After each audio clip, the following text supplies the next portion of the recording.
We're now going to bring in Free Press columnist Niall Ferguson. You all know Neil from our pages, author of Too Many Books to Count, and someone who is just so important in terms of understanding the global picture here. So Neil, thank you for being here. Great to be with you, and much to discuss. I was listening with interest to what Elliot had to say. I just want to start simple with your initial reaction. What did you think when you saw the news, and were you surprised at all? My initial reaction was good, to put it very simply. You may remember that I wrote a piece 3 weeks ago in response to the national security strategy that you were just discussing there.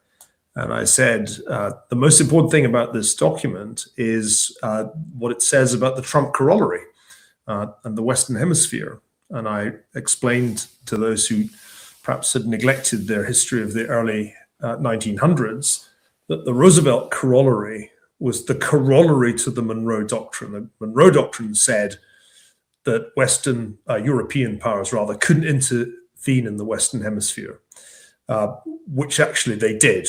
And so the Monroe Doctrine was one of these things that was a dead letter in practice. The corollary that Theodore Roosevelt came up with was that the United States reserved the right to get rid of any government in Latin America that didn't like the look of. And that turned out to be real. And so what I think was really interesting about the national security strategy, was only a November document, it's only a few weeks old, was that it explicitly said there's now a Trump corollary. And to me, that was a remarkable throwback, 120 years, to a time when the United States openly asserted its right to get rid of any government in Latin America, including the Caribbean, that it didn't care for, that it thought was falling short of whatever standards it sought to apply. And so for me, it's long overdue that the government in Venezuela of Nicolás Maduro is overthrown, because for a quarter of a century, the Chavistas, he's the heir of Hugo Chavez, have been ransacking what was once a wealthy country and have turned it into a failed state. So my reaction was good. Great start to the new year.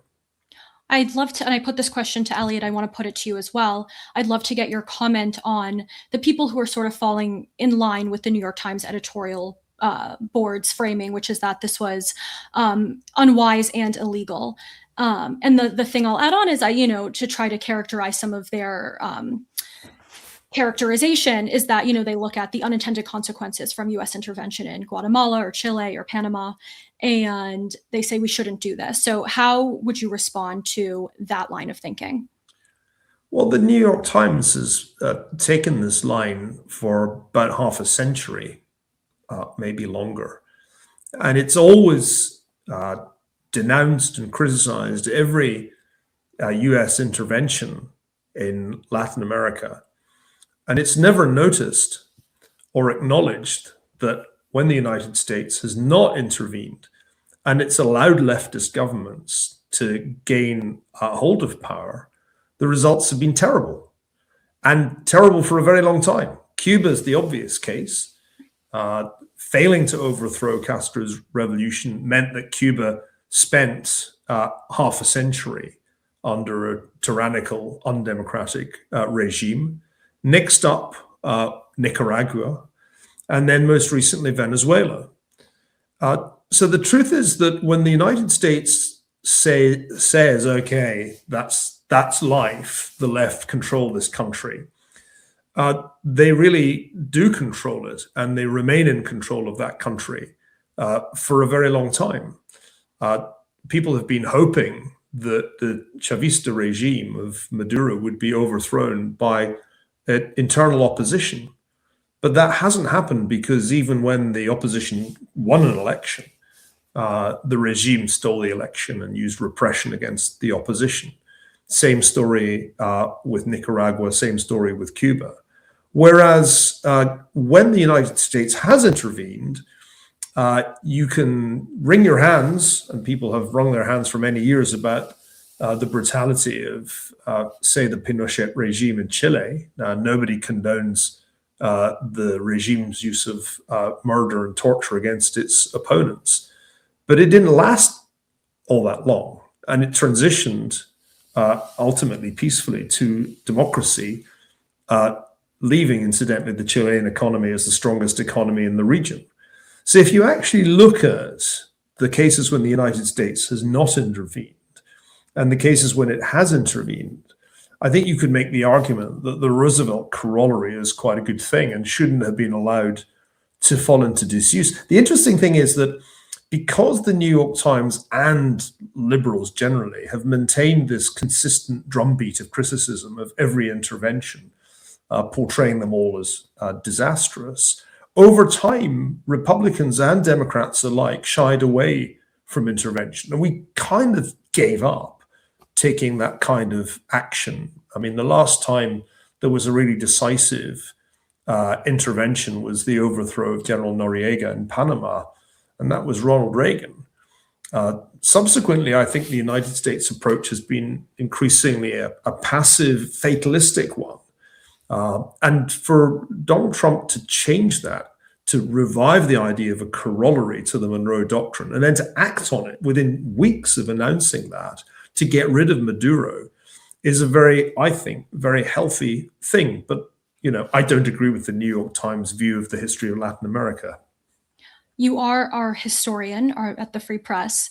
So I'm hoping you can just give us a little bit on how this extraction and what we witnessed today sits in perspective and in comparison with other interventions. So the ones that we've been talking about in terms of rank it in history, in terms of its success and how it was carried out.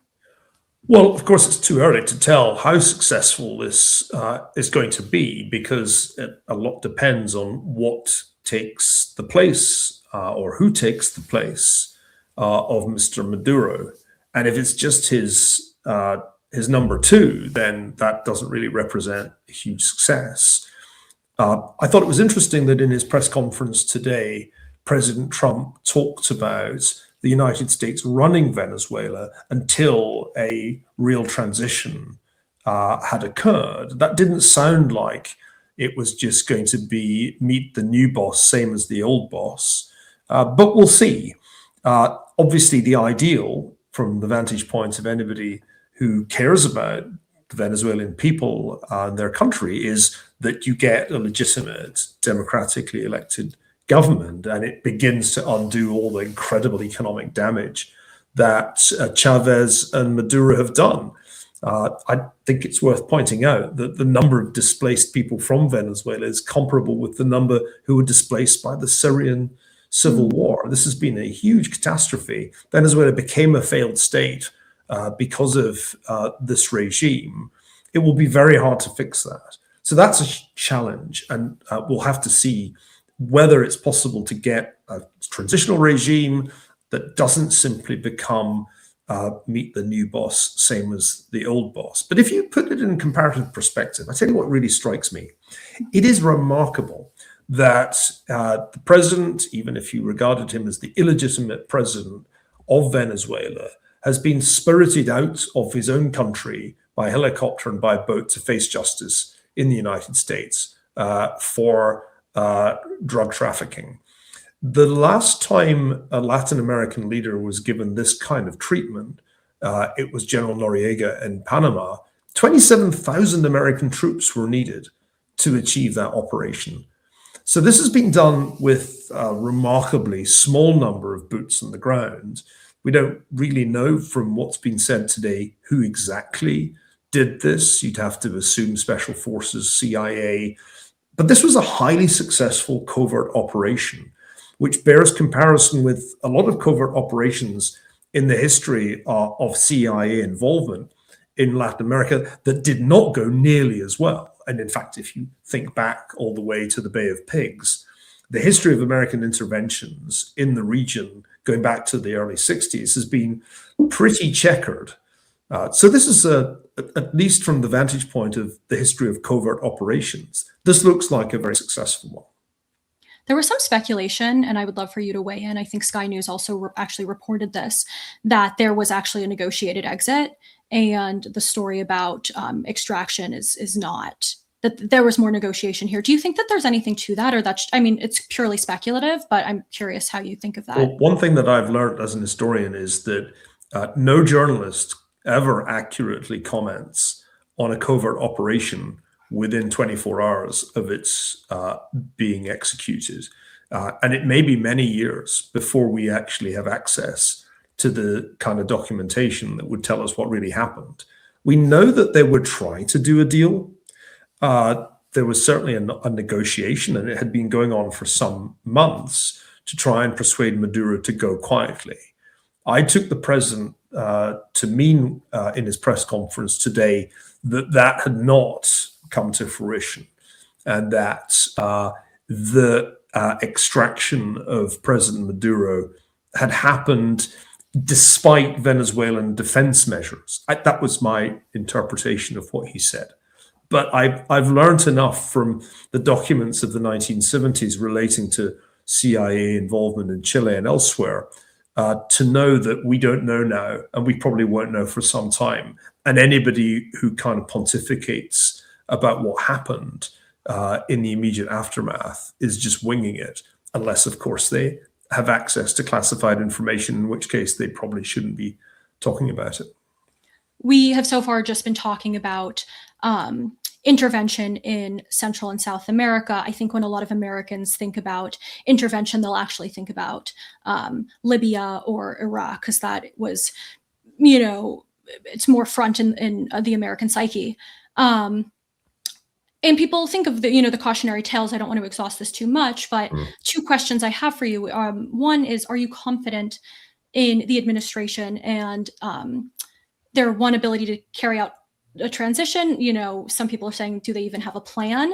And then the second element to this question is any cautionary tales, if you were advising the president, that you can relay as they think about transitioning the government.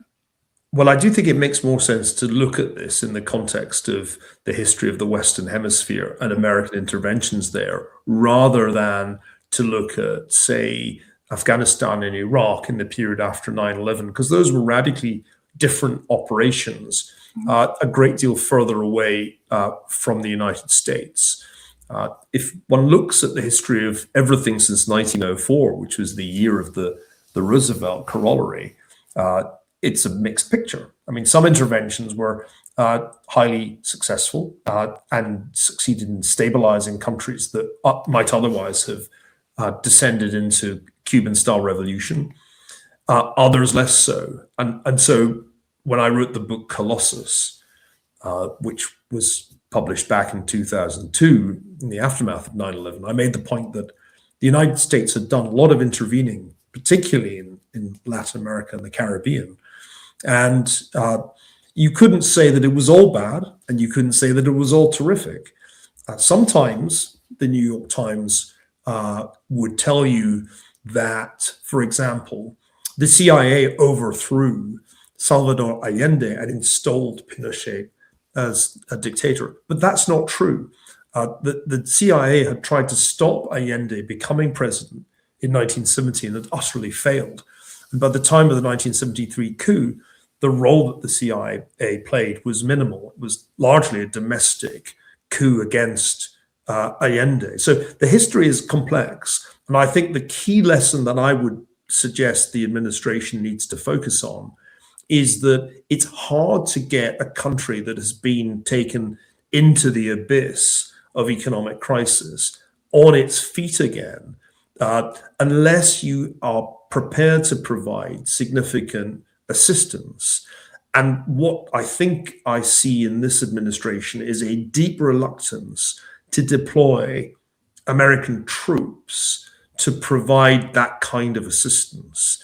So I think the big question mark is going to be, what exactly did President Trump mean today when he said that the United States was going to run Venezuela for some period of time until a political transition had been achieved? History suggests that that is a hard thing to do without ending up having to run the country, and that can include a great deal of policing that can quite quickly get ugly. So I'm pretty sure the president wants to avoid that.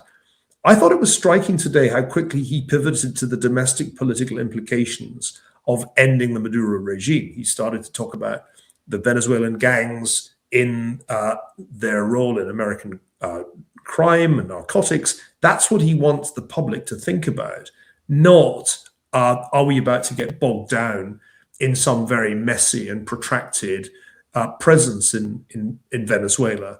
The last thought that I'll offer is that it's hard to get democratic institutions to take hold where they've never existed.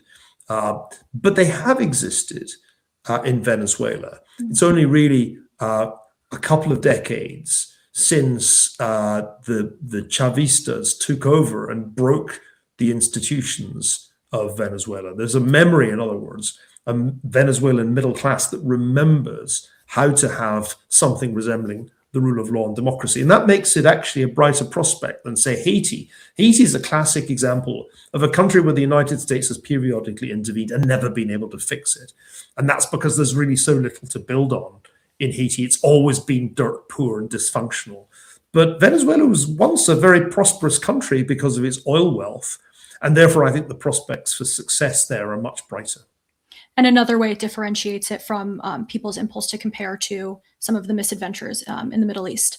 One question I do have is, during the press conference, the question portion today, when Trump was asked about if there will be boots on the ground, I just want to go a little deeper on that point you made. He said, we had boots on the ground last night and we're not afraid of it.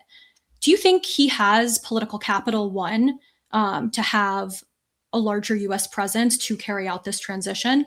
And the appetite to put a larger, footprint of American troops on the ground? I'm skeptical about that. I think the days when the United States could deploy large armies for sustained periods of time lie in the past. Part of President Trump's appeal when he burst onto the political scene 10 years ago was that he was against the forever wars. He was as critical, in fact, of neoconservative foreign policy as Barack Obama had been, just from a populist right-wing standpoint rather than the progressive left-wing standpoint of Obama. I also think that if you look at the president's polling numbers, they're flashing red lights on the dashboard because on fundamental economic issues, shorthand term affordability, he's deeply underwater.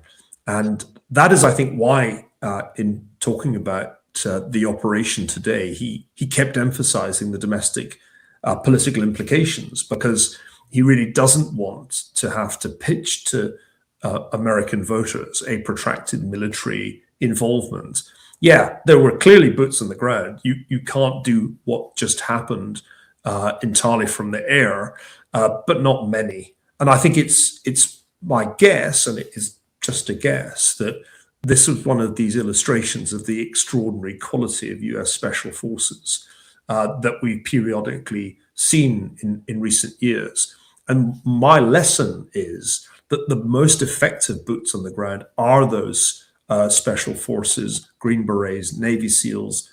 When you deploy them, you don't need to use large numbers, but you're using such skilled operators that they get the job done, and they get it done quickly. The American public is very supportive of military interventions that can be described as surgical strikes. They like these things to be done quickly. That was why there was no real grumbling from the MAGA base about the bombing attacks on Iran last year, because it was all over and done with in a very short space of time. In the same way, I think if this is felt to be a surgical strike that got rid of Maduro and helped Venezuela transition back to economic stability without a large-scale commitment of military force, then President Trump will get backing from the public. I don't think he'll get huge love, because presidents in their second terms generally don't get huge love for their for their foreign policy achievements, and that's the tragedy of all second terms. The presidents turn to foreign policy because it's what they can do without Congress. And they find that no matter how many rabbits they pull out of the foreign policy hat, the public is underwhelmed because these are not the top priorities for American voters, particularly in the midterm year. His comments about opposition leader Maria Corina Machado were surprising to a lot of people. What did you make of them when he said that she doesn't have the respect of the country or the support? And second to that, do you worry that Trump and this entire effort could lose the support of the Venezuelan people in the country based on his instinct to cut her out? Well, that certainly gave us reason to think that there is some kind of deal in the works with members of the existing regime. In which case, you've just decapitated Chavism, but Chavism is still in power.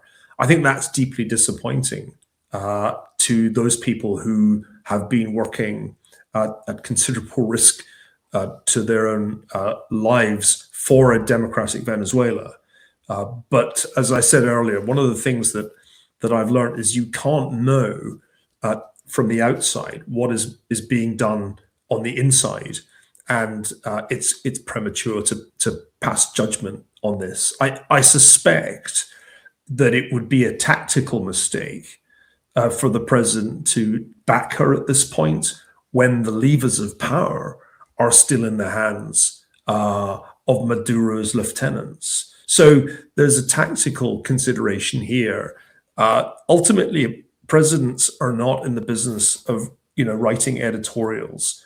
They're in the business of making policy, and what obviously we would not want to see would be a descent into civil war.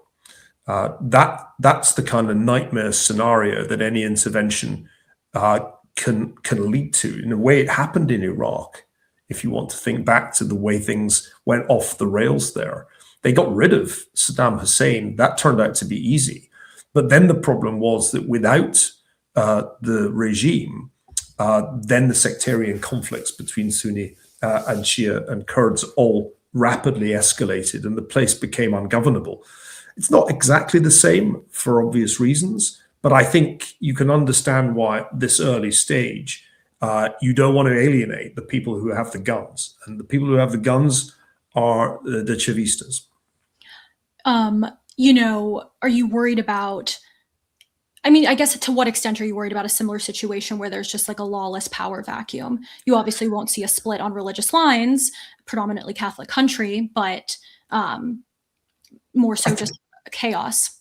Well, it's a lawless place already. I mean, I remember being in Caracas, 20 years ago, and early on when Hugo Chavez was in power, and I witnessed a homicide in the street in Caracas, and I was very surprised to see someone gunned down in front of me. And I said to the local guy I was working with, "What just happened?" And he said, a guy tried to get a gun off of a police officer, and the police shot him. And I very naively said, well, at least that's better than if it had been the other way around. And he'd shot the cop. And the Venezuelan looked at me pityingly and said, in Venezuela, the police are just another gang. And that was back in 2005, I think, 20 years ago. It's only got worse because the criminals have been running the country with increasing impunity and brazenness. It's hard to restore the law when it's gone. It will take a long time for there to be something like the rule of law in Venezuela again. But as I said, there is a memory of it. History shows that if you've got this kind of a regime for 25 years, there's still people who remember what it was like before. And that gives you a shot at the restoration of civil society as well as the rule of law. I want to just ask one more question about something that was said in the question portion of the press conference before we go to the global picture, which is, Trump said he was like, we're doing this because we want good neighbors and we want good energy resources. He was very direct about that, which I found interesting because for years, allegations have been, US metals because they want to get to the oil. Like that's always the line, and he's like, no, we do want energy. What did you make of his directness around that? Part of President Trump's charm, if you want to use that word, is that there's no hypocrisy. He doesn't pretend to be motivated by a desire to build utopia. He makes it clear that his foreign policy is heavily motivated by the profit motive. That's been true in the negotiations to try and end the war in Ukraine. It's been true in the Middle East, which is why he always pitches policy first to the wealthy Gulf states. And it's true in this case, too. One of the ways in which President Trump represents a throwback to the 19th century, in many ways, tariffs as well as his immigration policy and now the Trump corollary, is that in the 19th century, it was regarded as perfectly normal for public and private interests to be intermingled. My favorite example is the Rothschilds helping Disraeli to acquire British control of the Suez Canal. So Donald Trump's a 19th century figure who's not outraged or scandalized in the way that the New York Times always is by the idea that there might be some private economic motives involved in the US intervention in Venezuela. Clearly, the oil majors have wanted to get back into Venezuela and to take advantage of its abundant reserves, and they've been unable to do so because of the Maduro regime. So I find it refreshingly honest of Trump to say that that is part of what is being attempted here. It always struck me as one of the bizarre features of US intervention in Iraq that it was so high-minded that the United States ultimately failed to gain any significant piece of the economic action with respect to the Iraqi oil fields. But this is where Trump is a 19th century figure. And I think the key misunderstanding that many commentators make is to try to think of him in 20th century terms, hence all those silly analogies with interwar dictators. No, Trump has just stepped out of circa 1904. He's a Gilded Age person for whom it's absolutely obvious that foreign policy should also pay. After all, the business of America is business, in the famous phrase. This, I think I'll try to use the oil transition us to the big picture, which is that, China has significant investments in Venezuelan oil. And how do you see China responding to today's events? With considerable misery and despondency, because they had their own delegates arrive just hours before this thing kicked off. And I can't believe that Secretary Rubio was unaware of that fact. China has kept the Maduro regime going.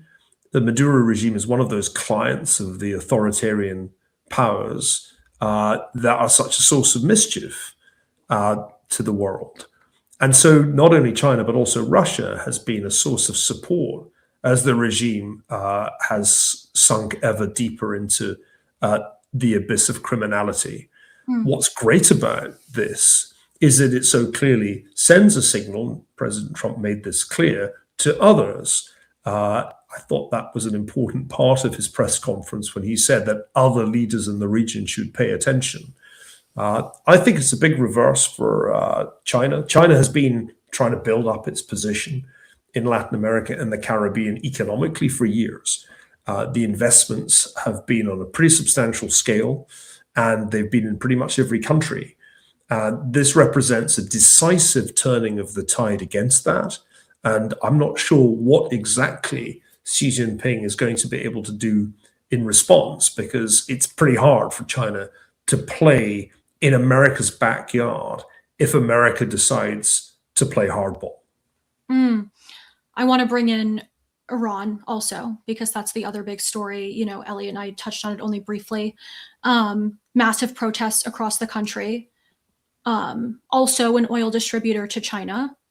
Can you just connect all the dots for us here in terms of what this is signaling to Iran as the regime seems to be increasingly weaker and weaker by the day, and how China might step in both places? Because my understanding is China's biggest liability is that they're not energy independent.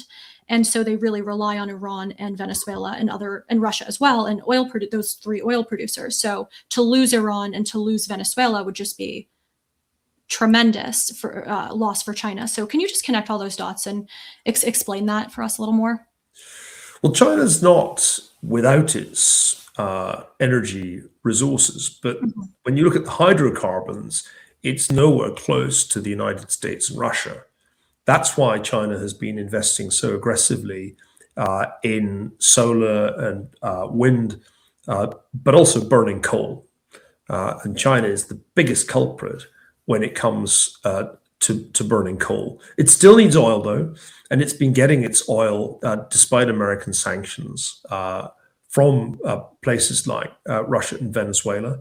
The Chinese, in that sense, had a game plan, which was to diversify their energy resources, and they've done that pretty successfully. Uh, so that's part of the story here.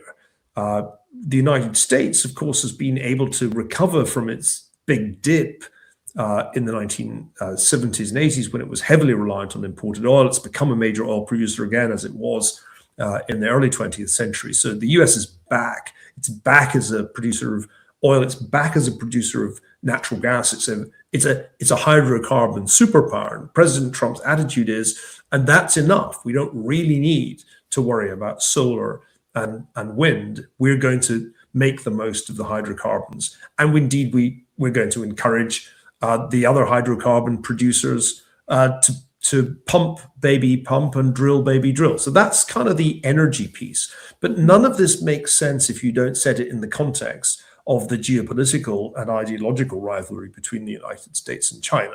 I've been saying for the last, 6 or even 7 years, we're in Cold War II. China's taken the place of the Soviet Union. The big difference between this and Cold War I is enormous economic interdependency of the US and China. But in other ways, it's very clearly a Cold War. And as in the Cold War, there are regional flashpoints. There are places where indirectly the superpowers can contest. That's Ukraine. To a lesser extent, it's the Middle East. It's also potentially the Far East, as well as the Western Hemisphere. The interesting thing about the National Security Strategy document that came out in November was that it put the Western Hemisphere first in the order of priorities. And that's the first time that that's been true in a very long time. We really have to go back to 1904 to see American foreign policy put the Western Hemisphere first. But I think the United States has a pretty good game when it comes to the Western Hemisphere. It can really lean on the regimes it doesn't like, and it can support the regimes it loves, like Javier Milei's government in Argentina. It gets tougher the further away you are from home, because it's just harder to project power. And it's especially hard when you get to the case of Taiwan, which, although it hasn't come up yet, is in fact the big one. I think the United States has a reasonable chance of seeing a major crisis in the Iranian regime. If not this year, then certainly on President Trump's watch, if only because Supreme Leader Khamenei is going to die. I mean, he's a man in his mid to late 80s now. He's going to go at some point, and the regime is on its heels economically. So it seems to me that the US is quite well positioned to benefit from a crisis of the Islamic Republic without necessarily needing to do that much directly to interfere. Leave it to the Israelis. They're doing a great job. The problem is Taiwan, because that's in China's backyard, and that's the big prize as far as Xi Jinping is concerned. So the fact that on New Year's Day, more or less, the Chinese conducted a major naval and air exercise in and around Taiwan was a reminder that two superpowers can play at this same game. And I do think that whatever's just happened in Venezuela, and as I said, we can't entirely know how this will turn out, there's no question that what happens in Taiwan would be a much bigger deal economically. Venezuela potentially could export a lot of oil. That is true. But Taiwan currently is the principal source of the most sophisticated semiconductors in the world. And so a Taiwan crisis would be economically a far, far bigger deal than any of the crises that we've seen. And just for the audience, to make sure everyone's on the same page, these semiconductors are in all of our iPhones, all of our laptops, some of our defense military equipment, and they're predominantly manufactured by TSMC. Well, the most important high-end semiconductors are what's propelling AI. You cannot run a large language model without NVIDIA chips designed by NVIDIA and manufactured by TSMC on the island of Taiwan. And that is the big issue that I think we're going to hear a lot more about in the coming years, because although he may not be ready yet, Xi Jinping, I am certain, is preparing for a confrontation over that issue. He hopes that he can achieve peacefully what he already achieved in Hong Kong, which is to gain control of the place. The question is, what kind of military threat does he have to make to achieve that? So my sense is that President Trump has achieved some significant wins in his first year back in office. Big one in the Middle East with the Gaza deal that got the hostages out. A big one in hitting Iran when Iran was in a very weak position, reasserting America's dominance as a player in the Middle East. It looks like he's just achieved another very impressive win by getting Maduro out of Caracas. If he can achieve some kind of peace in Ukraine, I'll be impressed, because that's really hard, much harder. The big challenge, though, is going to come in Taiwan. At some point, Xi Jinping is going to put the question, is the United States willing to fight to preserve what remains of Taiwan's autonomy? And I'm skeptical that President Trump would be willing to risk that kind of a war, because that would have the potential to become a world war. I just want to make sure I'm understanding one point of this answer, which is it was either yesterday or the day before, I believe Trump Truth Socialed, if Iran shoots and violently kills peaceful protesters, which is their custom, the United States of America will come to their rescue. We are locked and loaded and ready to go. Thank you for your attention to this matter.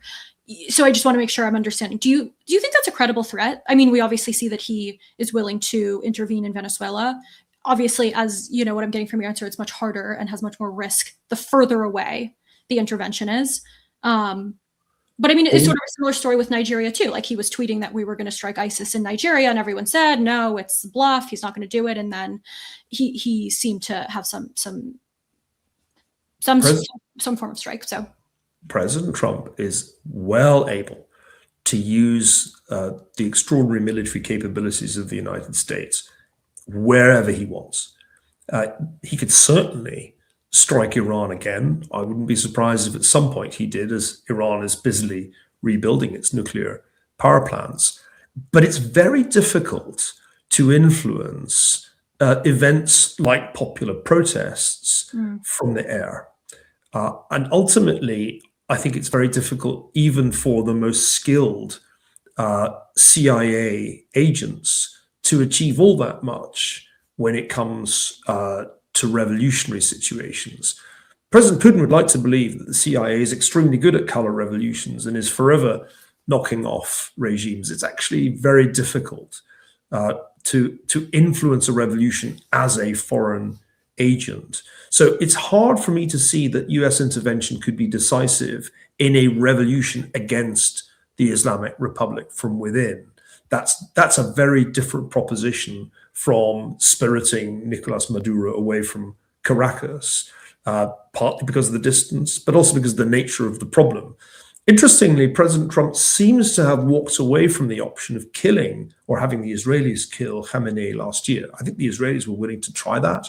And my understanding is that the president said, no, you don't. So there are limits to the extent to which President Trump is willing to act in practice. There are no limits to what he's prepared to threaten to do on Truth Social. One should always, therefore, discount by something like 20 to 50% what is threatened on social media by President Trump. As a closer, what effect will this operation have on world authoritarian leaders psychologically? I think people thought we were in a phase of history that was post, US coup or intervention of this nature, however, the language we want to use. That appears to not be the case. It's still very much part of the reality. What does that signal, you think, to Tehran and Moscow and even Beijing?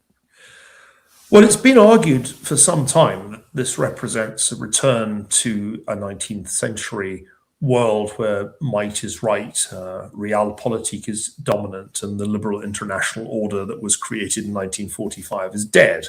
And I could give you any number of articles in Foreign Affairs lamenting the decline of the liberal international order and predicting terrible things if we go back to 19th century balance of power policy. I don't really understand this argument because it's not like the period after 1945 was characterized by peace and universal love. On the contrary, the so-called liberal international order was pretty disorderly and saw some extraordinarily nasty conflicts, particularly in Asia, throughout what was, of course, the first Cold War. So I've never really bought this idea that some wonderful system came into existence in 1945 in every way good, and wicked Donald Trump is unraveling it, because that is just not the history that I certainly have studied of the period after 1945. Whereas if one looks at the 19th century world, what do you see? Between 1815 and 1914, there were relatively few major conflicts between the great powers. There were a lot of relatively small conflicts, but very few big ones. And so there's something to be said for the ideas of the balance of power and realpolitik. Those, of course, were ideas associated with Henry Kissinger, deeply hated by the New York Times, but I think somebody whose wisdom on the subject of international order grows in its credibility with every passing year. So, yeah, I'm not so scared of going back to a 19th century way of doing things, as long as the United States maintains that military superiority that makes it very intimidating to take it on. And that is the critical part of all of this that one must not lose sight of. The United States can call the shots in the Western Hemisphere, in the Middle East, potentially in the Indo-Pacific, as long as it has military primacy. But it cannot maintain military primacy if it spends a rising share of its gross domestic product on interest payments and a shrinking share on defense. I've been making this argument now for some time. It gave me the idea of Ferguson's law. If a great power is spending more on interest payments than on defense, it won't be great for much longer. That's the problem that the United States faces. Its major rival is not necessarily China. Its major rival is its own indebtedness, its own political economy. Well, Niall Ferguson, thank you so much for being here and for giving us your time to make sense of a very critical moment. We'll be continuing to cover the story in the Free Press. Right now, live on our website is a piece by Eli Lake that I encourage everyone to go read, How Trump Took Out Venezuelan Strongman. That's the title. And you'll be seeing more pieces from the Free Press in the coming days. So big thank you to Elliot Abrams, who was on in the first half of the hour. So big thank you to Niall Ferguson. And we'll see you everyone soon. So thank you. Thank you.